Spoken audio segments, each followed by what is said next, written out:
오늘 하나님께서 저희들에게 주신 말씀의 제목은 요한이 전해준 복음 7번째 예수 딘디를 책임지신다라는 제목으로 죄송합니다.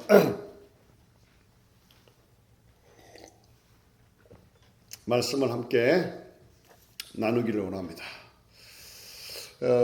종종 요즘 저에게 일어나는 일입니다. 열쇠를 손에 들고 열쇠가 어디에 있는지 이렇게 열심히 찾을 때가 있습니다. 그리고 분명히 뭔가를 하기 위해서 저쪽에 갔는데 생각이 나지 않습니다. 저만 그렇지 않으신지 많이들 웃으시는데 어떤 분은 핸드폰을 냉장고에 두고 어디인지 열심히 찾는 분도 있고요. 아이를 등에 업고 아이가 없다고 이렇게 열심히 찾으시는 분들도 있습니다. 어떤 분들은 수다 떨다가 밥이나 국이나 이렇게 막 열심히 태워 먹으시는 분도 계신다고 들었습니다. 우리는 종종 조금 전에 있었던 일조차 기억하지 못하는 일들을 경험합니다. 그러나 우리가 살아가면서 절대 잊지 말아야 할 것이 있는데요. 그게 뭘까요? 각각 상황에 따라 틀리겠지만 남편의 경우는 여자의 생일날을 꼭 챙겨야 한답니다. 아멘이십니까? 아니, 별로 별로 생각이 없으신가 보구나. 아내의 경우는 남자의 밥을 꼭 챙겨야 된다고 합니다. 저의 이야기가 꼭 아닙니다. 이거는 가정이 평안하려면 이걸 절대 잊지 말아야 한다는 그 이야기인 것 같습니다. 예수님께서요, 많은 사역들 가운데요, 가장 중요하게 생각했던 사역이 뭐냐면 제자들을 세우는 일이었습니다. 그래서 제자들이 예수님께서 많은 기적을 일으키셨는데 그 중에서 꼭 잊지 말고 기억했으면 하는 표적이 있었습니다.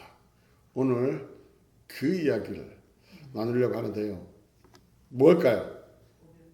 네, 오늘 본문을 읽었으니까 잘 아시는 것처럼 보리떡 5개와 물고기 2마리로 5,000명을 먹이신 지금 말씀하신 오병이어의 사건입니다. 말씀 한번 잠깐 볼까요? 같이 읽겠습니다. 시작. 예수께서 이르시되 이 사람들과 함께하라 하시니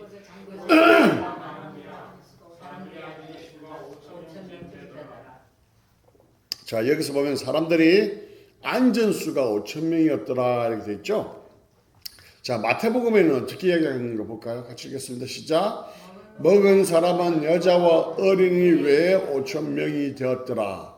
자, 그러면 5,000명으로 끝났습니까? 아니면 더 많을 것 같습니까? 그렇죠.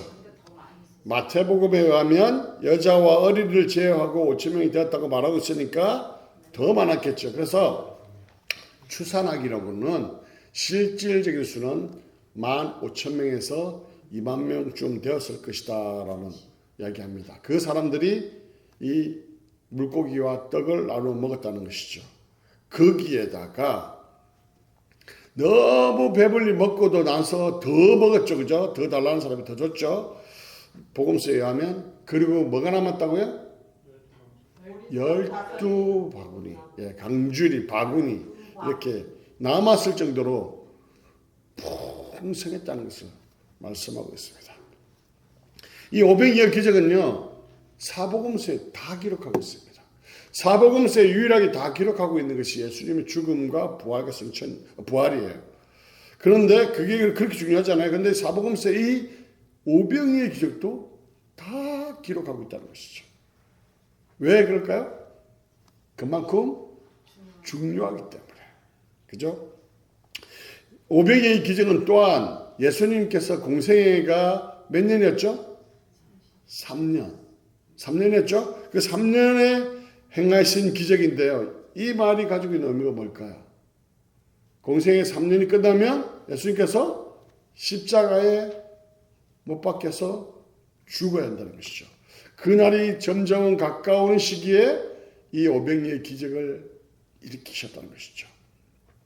이것은 뭐냐면 예수님께서 이제는 금중, 회중, 무리의 사역을 집중하시기보다 이제 제자들을 좀 더 레슨하는, 인텐시브하게 레슨하는 것에 집중했다는 말씀이시죠.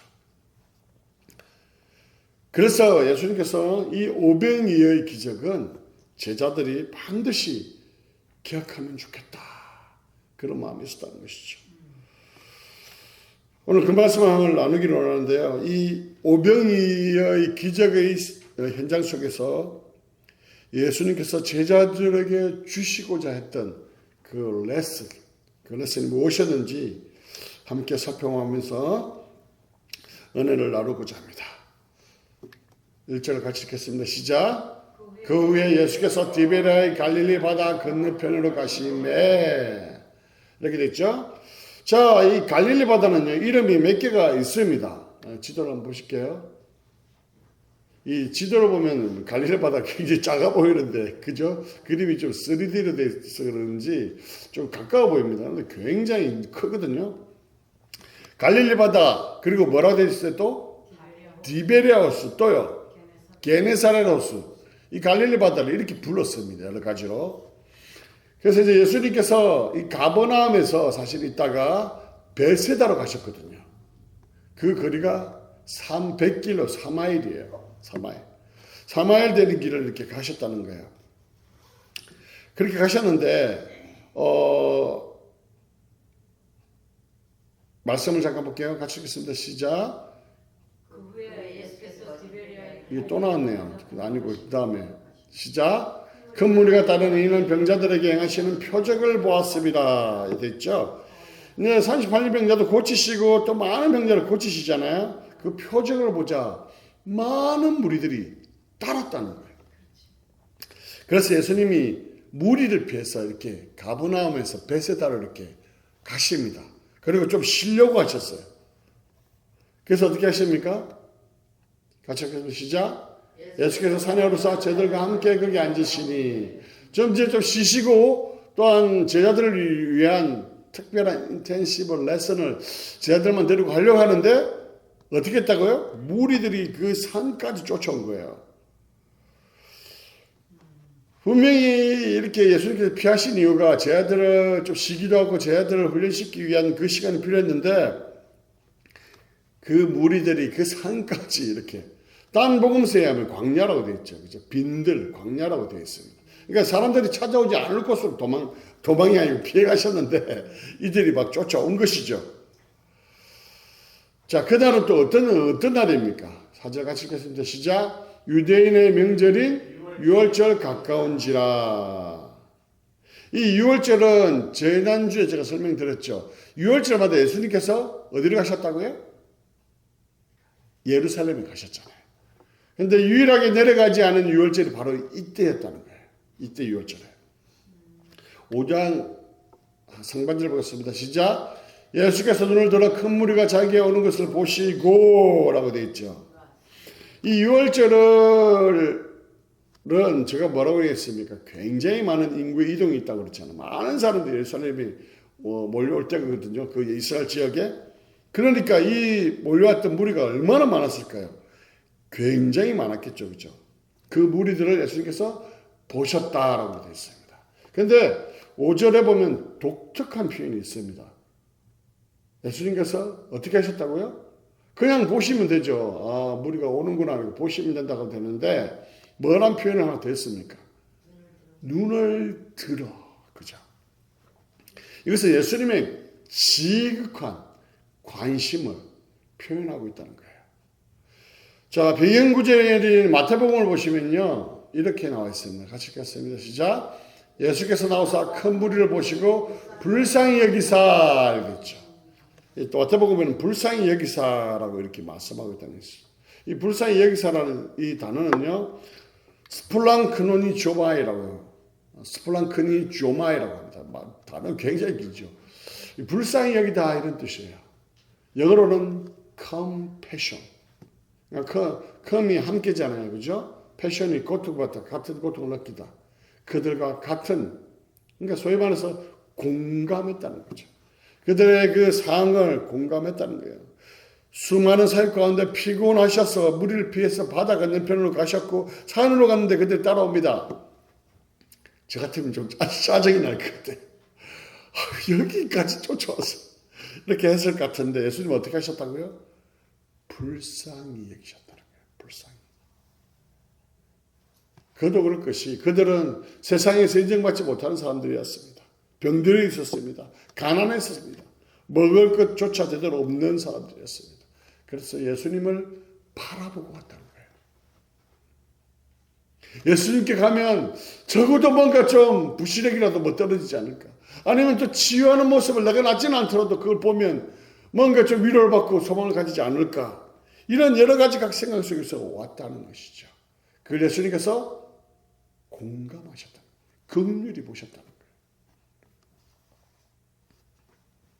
예수님의 이 긍휼의 마음의 이 사역들은요, 곳곳에서 드러나죠.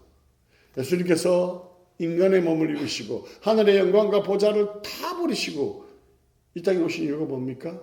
바로 죄로 인하여서 죽을 수밖에 없는 우리의 그 영혼이 불쌍하니까 긍휼한 마음을 가지고 그 모든 것을 버리고 오셨잖아요. 이런 긍휼의 예수님의 긍휼의 마음은요, 우리가 그리스도인이라면 다 가지고 있어야 할 마음일 것입니다. 우리도 긍휼을 받은 자이기 때문에 긍휼한 마음으로 나의 가족, 나의 남편, 나의 아내, 이웃, 친구들, 그리고 이 포토마이스 땅의 그 영혼들을, 그리고 이 미국을, 한국을 바라보아야 한다는 것이죠. 하나님은 이렇게 긍휼한 마음을 품은 사람들을 하나님께 사용하신다는 것입니다. 그렇기 때문에 우리 안에 이런 긍휼한 마음이 내 안에 있는지 돌아봐야 합니다. 내 안에 계속해서 남의 그 약점, 부족한 부분을 비판하고 정죄만 하고 있다거나 짜증이 자주 난다거나 내 안에 분노가 자주 일어난다면 내 안을 마음을 살펴봐야 한다는 것이죠. 내 살기 바쁘고 내 먹고 살기 바쁘고 내 인생이 성공하는 거 바쁘고 내 자녀 키우기 바쁘고 그래서 다른 사람들을 긍휼의 마음으로 바라볼 수 있는 마음의 여유가 없다면 내 영적인 부분을 살펴봐야 한다는 것입니다. 하나님은 이런 긍휼의 마음을 가지고 있는 사람을 통해서 주의를 시작하시고 이루어 나가신다는 것이죠. 세계 선교에 나가서 선교사님들 대부분의 마음이 그래요. 그 땅을 보면 그냥 눈물이 계속해서 난대요. 그러니까 모든 것을 내려놓고 가죠. 긍휼의 마음이 심어졌을 때 그 마음이 움직여지고 삶으로 행동으로 나타나게 된다는 것입니다. 우리 사랑하는 포토마에 사는 연합전도교회 성도 여러분들은 다 이런 긍휼의 마음을 품으시기를 주님의 이름으로 간절히 축원합니다. 아멘. 예. 예수님이 이 긍휼한 마음 가운데 그 다음부터 일을 시작하시는데요. 5절을 같이 읽겠습니다. 시작. 빌립에게 이르시되 우리가 어디서 떡을 사서 이 사람들을 먹이겠느냐 하시니 예수님께서 그 긍휼한 마음을 가지고 이제 그 해결책을 찾으시기 위해서 빌립에게 말합니다. 어디서 떡을 사서 이 사람들을 먹일 수 있겠느냐. 사실 요한복음에는 상세하게 기록하지 요한복음이 나중에 기록되었습니다. 다른 복음서보다. 그렇기 때문에 그 앞에 있는 복음서들을 염두에 두고 썼기 때문에 많은 것을 생략해요. 그렇기 때문에 요한복음에서 상세히 기록하지 않았지만 다른 복음서를 참고하면 지금 상황이 어떤 상황이냐면 광야입니다. 산입니다. 빈들입니다. 그리고 날이 점점점 어두워가는 그런 상황이었습니다. 그렇게 제자들의 입장에서는 빨리 이 사람들 빨리 지역 대충 마무리하고 빨리 돌려보내야 됩니다. 그래야지 그들이 어둡기 전에 돌아갈 수 있을 것이고 가서 저녁 먹을 수 있을 것이고 이럴 텐데 예수님께서 뭐라고 하고 계시죠? 예수님이 뭐라고 하시는 게 아니라 그런 마음을 가지고 있는데 예수님 그래서 제자들이 뭐라고 그러냐면 다른 복음서를 보면 예수님께 그들을 빨리 돌려보내라고 요청해요. 빨리 보내야 됩니다. 예수님 이렇게 얘기합니다. 그때 뭐라고 얘기하냐면 너희가 먹을 것을 주라. 다른 복음서는 그렇게 되어 있어요. 근데 오늘 본문에서는 예수님께서 제자 중에 한 명을 콕 집어가지고 누굽니까? 빌립. 왜 빌립을 선택했는지 잘 모르겠습니다. 어쨌든 빌립을 딱 선택해갖고 어떻게 이 무리를 먹을 수 있겠느냐 이렇게 묻고 있다는 것이죠. 그리고 중요한 포인트의 말씀이 이어서 따라옵니다. 같이 읽어볼까요? 시작. 이렇게 말씀하시면 네, 네가 어떻게 하든지 뒷일은 내가 다 책임지겠다. 답을 가지고 질문을 하고 있다는 것이죠. 그리고 빌립의 그 믿음을 시험하고 있다는 거예요. 제가 이 시험에 대해서는 여러 가지 자주 말씀드렸었는데요. 테스트가 있고 템테이션이 있습니다. 그렇죠? 여기서 쓰여진 의미는 뭐겠습니까? 테스트죠. 테스트의 목적이 뭐죠? 테스트를 통해서 그 사람을 더욱더 업그레이드 시키기 위해서.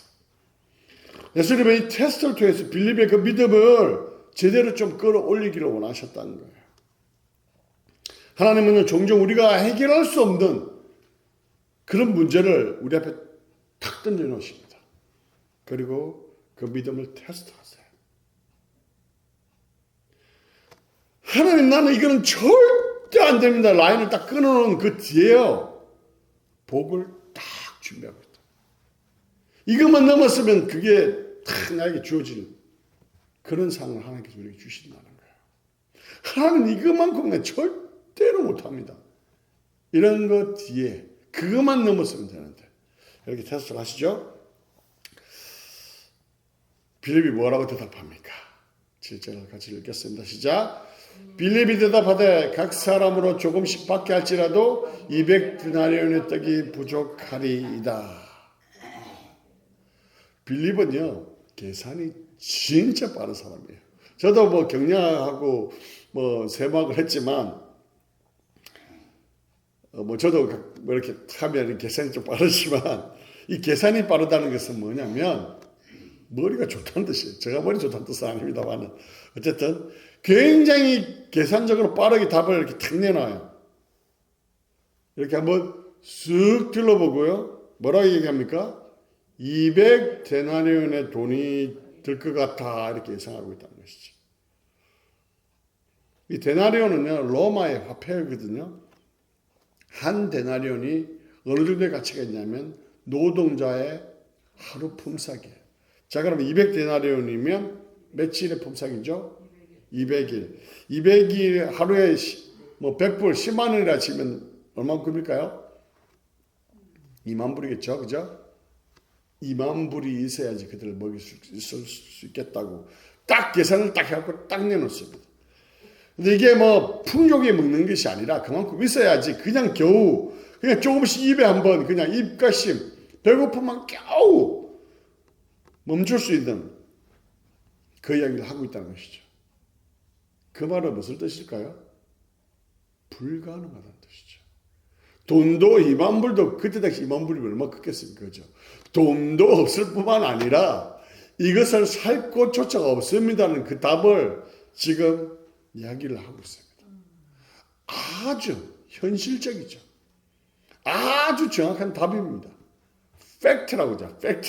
팩트를 딱 대고 있습니다. 그러나 빌립이 하나 간과하고 있는 것이 있습니다. 뭡니까? 그 질문을 누가 하고 있다고요? 예수님께서 하고 계시다는 것이죠. 보통 질문하는 사람이요, 대부분 답을 가지고 질문하잖아요. 그렇죠? 예수님께서 빌립에게 물으신 이유는요, 이미 답을 가지고 계셨다는 것이죠. 그래서 성경에 뭐라고 얘기합니까? 어떻게 할지를 아시고 바로 이렇게 말씀하고 있죠. 이러한 문제는요, 오늘 살아가는 우리에게도 일어난다는 것이죠. 현실적으로, 상황적으로 불가능해 보입니다. 그러나 기독교는요, 기적주의는 아닙니다. 그러나 기적의 종교입니다. 우리는 항상 우리가 마주하는 그 불가능 앞에서 마음을 빼앗겨버리거든요.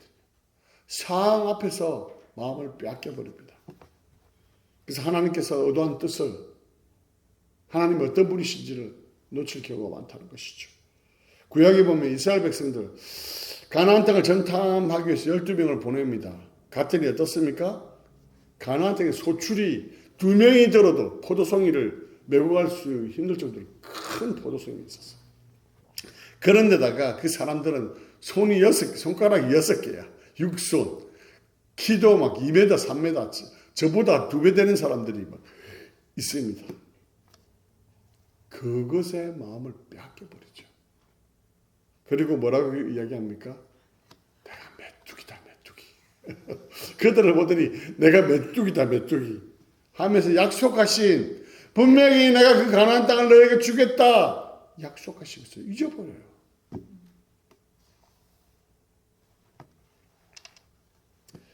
우리는 현실의 그 문제 앞에서, 상황 앞에서 너무 마음을 빼앗길 때가 많습니다. 지금 오늘 현재 now 하나님께서 우리와 함께 하시는데도 말입니다. 구약의 하나님, 신약의 하나님이 오늘 이 시간 우리 하나님은 아니신가요? 동일한 하나님이시라는 것이죠. 그러나 우리 앞에 부딪히는 그 현실의 문제, 상황 앞에 끌려다니는 그런 모습들이 많이 있다는 것이죠. 믿음은요, 도전하지 않으면, 믿음으로 도전하지 않으면 은혜가 불가능합니다. 그렇지 않으면 현실의 상황에 그냥 한계만큼, 현실의 한계만큼 살 수밖에 없다는 것이죠. 그러나 성경은 그렇게 이야기하고 있지 않다는 것이죠. 이때 제자 중 이러한 상황이 있는데, 이때 제자 중 하나인 시몬 베드로의 형제 안드레가 예수님께 묻습니다. 9절 한번 볼까요? 같이 읽겠습니다. 시작. 여기 하나님께 있어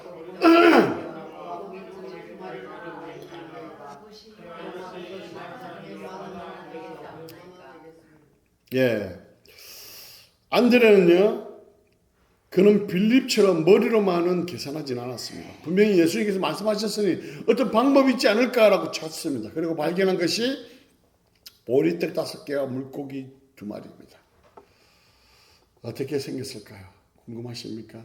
똑같은 건 아니지만 저것도 사실은 굉장히 좀 맛있게 좀 많아 보이죠. 실질적으로는요, 빵 중에서 가장 값싸고 천한 빵이 보리떡이었다고 이야기합니다. 그리고 물고기도 저렇게 통통하지 않아요. 정어리 아시죠? 정어리, 길쭉한 정어리. 절인 정어리보다 그거보다도 또 작아요. 또 작은 물고기. 그래서 이 갈릴리 바다에 흔하게 잡히는, 제가 성지순례 갔을 때 갈릴리 바다 보니까 막 떼로 지어 다니는 조그만 물고기도 있더라고요. 아마 그런 거이지 않을까 싶어요. 이렇게 보잘것없고 작은 것이라는 것이죠. 모인 그 군중의 2만 명이 되는 그 군중에 비하면 보잘것없는 그런 음식이었습니다. 이것을 안드레는 예수님께 드렸다는 것이죠. 그러나 이것이 이렇게 많은 사람들에게 얼마나 되겠습니까? 라고 말씀드렸다는 것이죠. 수많은 그 군중에 비해서 초라하고 작은, 그리고 아이에게서 가져오는 그 음식을 바라보며 안드레조차도 사실은 절망적인 마음이 많았을 것입니다. 그러나 이 아이가 내놓은 초라한 작은 것임에도 불구하고 예수께서 그 뒷일은 책임질 것이다 라는 믿음으로 나아갔다는 것이죠. 이 사실 아이에게는 저게 작은 게 아닐지도 모르겠습니다. 그러나 어쨌든 크든 작든 간에 믿음으로 드려졌다는 것이에요. 만약에 예수님에 대한 그 믿음이 없었다면 이 음식조차도 가져오지 않았을 것입니다. 뭔가 좀 가능성이 있고 뭔가 준비가 되어 있는 것 같고 될 것 같으면 하고 부족하고 적어서 가능성이 없어 보이면 안 된다고 하는 것은요, 주님이 원하시는 믿음이 아니라는 것이죠. 뭐 이건 사실 다 아는 이야기지만 다윗과 요나단 이 투어 콘서트, 저는 사실 그 이야기를 듣고 불가능하다. 이 뭐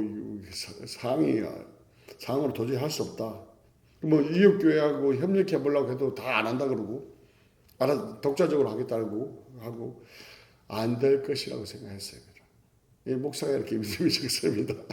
솔직히 말씀드렸어. 근데 갑자기 일을 하시겠다고 어떤 한 분이 연락하셨습니다. 그래서 은혜로, 그죠?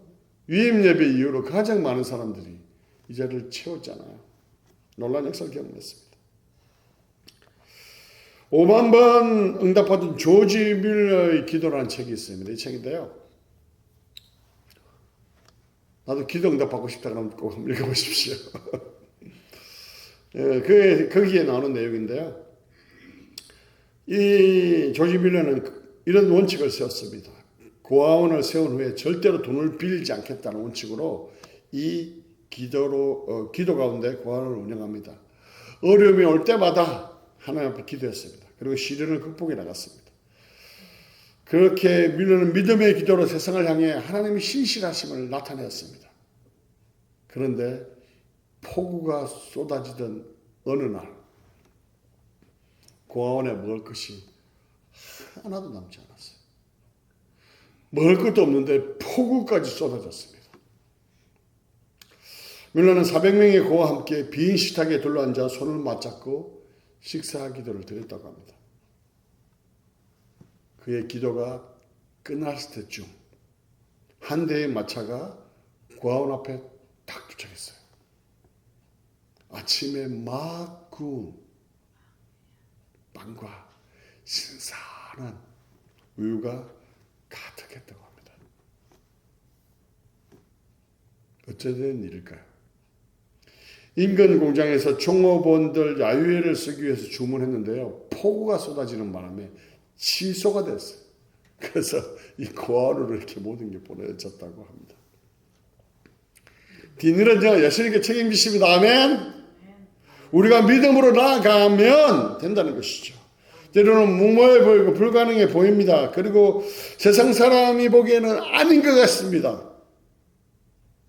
그러나 뒷일은 예수님께서 책임지신다 하는 그 믿음으로 나아가는 것이 필요하다는 것이죠. 아멘. 결론의 말씀 드릴게요. 첫 서두에 말씀드렸지만 오병이의 이 표정은요, 예수님께서 저희들이 꼭 기억하기를 원하셨던 거예요. 이제 공생의 3전이 끝나면 십자가에 죽으시고 부활하셔야, 성천하셔야 하기 때문에 그렇습니다. 그렇기에 예수님께서는 제자들이 분명히 내가 어떤 존재인지, 어떤 시성을 가지고 있는지 명확하게 알려주기를 원했습니다. 그래서 인텐시브레슨을 필요로 했다는 것이죠. 앞으로 이들이 자신을 대신해서 전 세계 다니며 복음을 전해야 할 텐데, 그러려면 얼마나 어려움이 많겠습니까? 그죠? 그렇기 때문에 이 기적을 분명히 기억하는 것이 필요했다는 것이죠. 어떠한 절망의 상황을 만나도, 어떠한 불가능의 상황을 만나도 예수님께서 이 뒷일을 다 책임지신다라는 그 믿음을 가지기를 원하셨던 것입니다. 그래서 2만 명이나 되는 그 사람들 앞에서 이 오병이의 기적을 경험하도록 하셨던 것이죠. 오늘 본문에 나오지 않는 내용인데요.